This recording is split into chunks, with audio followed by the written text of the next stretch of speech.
Students, जैसा कि आपको पता हमने पिछले जो लेक्चर था उसमें सेंटर ऑफ मास किया था अप टू पार्टिकल सिस्टम, फिर centre of mass of n particle system. Today is our lecture on the basis for the equation of motion of centre of mass for the velocity and accelerations. हम इसका velocity और acceleration का आज relations निकालेंगे equation of motion of centre of mass के लिए. As you know that the position vector of center of mass of a particle for n particle is given by that वही पिछला relation जो हमने use किया था r center of mass is equal to summation I varies 1 to n mi r I. I means 1 to n particles की. अगर मैं 1 put करता हूं, 2 पुट करता हूं, 3 m1 r1 m2 r2 m3 r2 so on n particle. Summation I varies 1 to n m I. अगर हम क्या करते हैं इस इक्वेशन को डिफरेंशिएट करते हैं both sides with respect to r, then we get d upon dt r centre of mass is equal to summation I varies 1 to n mi dri upon dt upon summation I varies 1 to n mi. ये d upon dt हमने इसलिए किया कि हमें velocity का relation निकालना, तो हम पता है कि the rate of change of displacement at position is called velocity.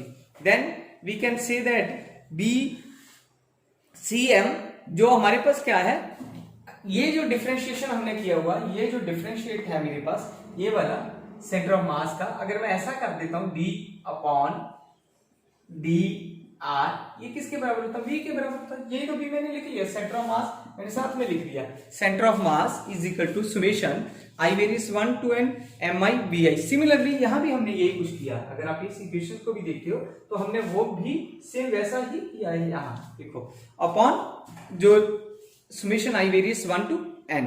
अब इसको मैंने क्या किया, इक्वेशन नंबर 1 दे दिया, क्योंकि ये हमें जो रिप्रेजेंट्स करती है, ये इक्वेशन रिप्रेजेंट्स करती है expression for the velocity of the centre of mass. अब क्वेश्चन अराइजेस यहां होता है कि जो summation I varies 1 to n mi vi है, वो total linear momentum of the system है. अगर हम देखते हैं, अगर m इंटू v का रिलेशन आपने देखा तो वो किसके बराबर होता है, m into b is equal to momentum के बराबर होता है. हमने 10th+1 में पढ़ा ये चीज हमें कि मोमेंटम जो है mi या m इंटू b जो है वो relation total linear momentum of the system है. अब हमें ये पता है कि as we know that in the absence of external force the total linear momentum of the system constants रहता है. हमें ये पता है कि जब कोई भी मेरे पास फोर्स नहीं होती है तो वो सिस्टम क्या बन जाता है, कांस्टेंट. अगर ये कांस्टेंट है, ये सारी तरह मैंने कांस्टेंट ले ली है, तो b centre of mass is equal to किसके बराबर आ गया, कांस्टेंट्स के बराबर आ गया. तो हमने उसकी जगह क्या लिख दिया, next b velocity centre of mass system is equal to constants के बराबर हमने लिख दिया.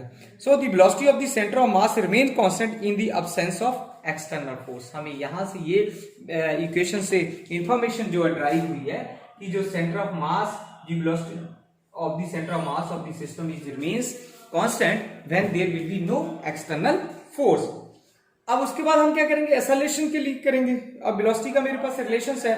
अब मैं क्या करूंगा, differentiate both side with respect to r of equation number 1. देखो वेलोसिटी का रिलेशंस है. अगर मैं क्या करता हूं, सिमिलरली सेम ऐसा d अपॉन dt से इस इक्वेशन नंबर 1 को क्या करता हूं, दोबारा डिफरेंशिएट कर देता हूं, तो हमारे पास क्या आ जाता है, हमारे पास क्या आ जाएगा, ये तो सिर्फ मैंने सिंप्लीफिकेशंस किया. तो हमें पता कि mi ai क्या होता है, ये सेंटर ऑफ मास फोर्स होती है. तो हमारे पास fi अपॉन समेशन mi. और अगर मुझे एक्सेलरेशन का रिलेशन निकालना तो मेरे पास क्या आ जाता है, a center of mass system is equal to summation I varies 1 to n fi upon summation I varies 1 to n mi. अब हमने क्या किया, इसको fxt upon m लिख लिया. अब fxt upon m क्यों लिखा, क्योंकि हमें पता है कि जो summation, ये जो इक्वेशन है वो एक्सटर्नल फोर्स है. अगर मैं इसकी बात करता हूं तो ये किसके बराबर हो जाती है, ये हमारी एक्सटर्नल फोर्स के बराबर होती है. f summation I varies 1 to n is equal to fi is equal to f external, यानी एक्सटर्नल फोर्स है. और जो summation I varies 1 to n है, देखो अगर मैं क्या करता हूं, समेशन लेता हूं mi है, तो किसके बराबर हो जाएगा, कैपिटल M के बराबर होगा. m1 plus m2 so on m3 किसके बराबर हो जाएगा, m के बराबर हो जाएगा. तो इसलिए हम लोग क्या करते हैं, इसको कैपिटल M के बराबर लिख लिया है. तो अब यहां से हमारे पास क्या है, सो we can conclude that the acceleration of the center of mass is equal to the sum of the external force acting on the system to the total mass of the system, divided by the mass of the system. So it is also clear that from this equation the motion of the system of n particle can be explained by using simple concept of center of mass of system. Some of the examples of the center of mass we have enlisted here: exploding firecrackers है, second earth moon systems है, और decay of nucleus है.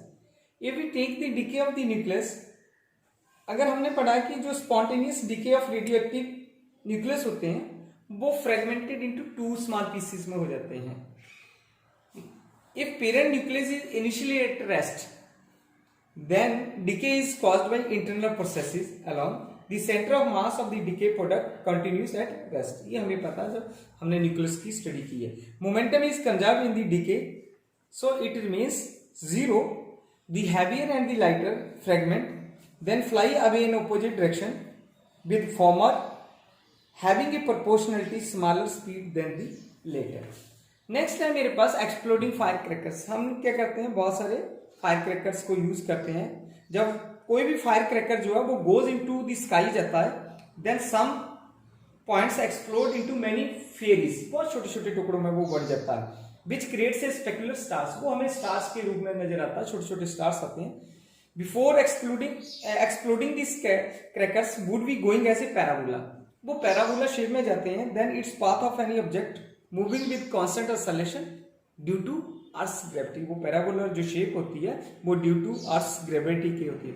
After the explosions each fragment will travel on its parabolic shape या path.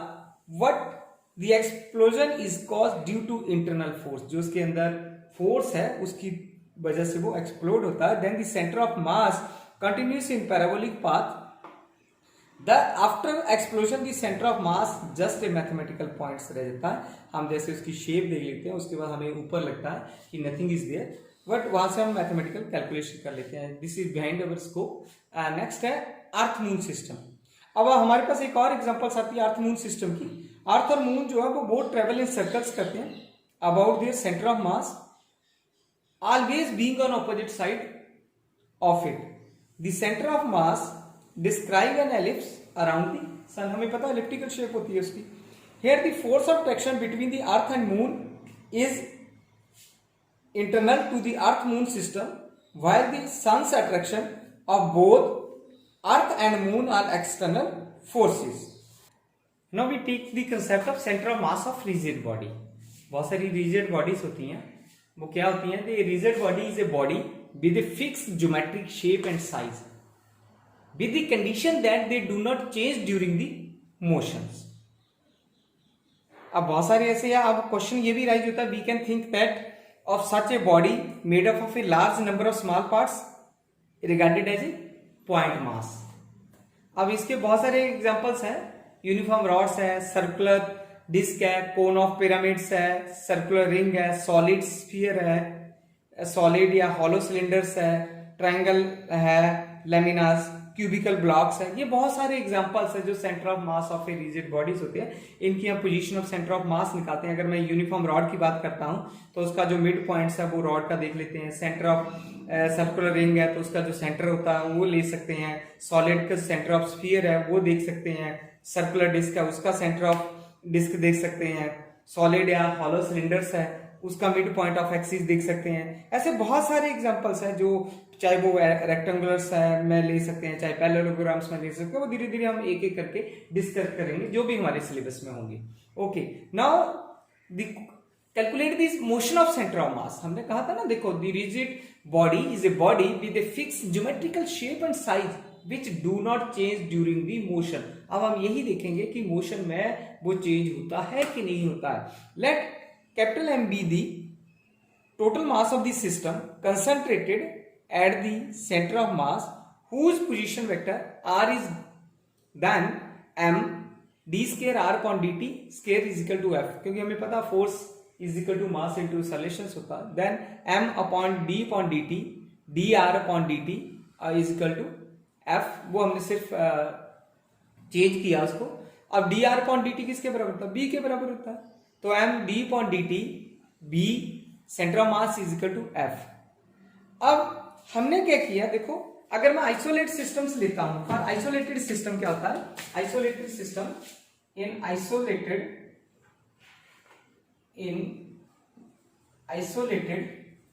System जो force होती है वो basically zero के बराबर होती है।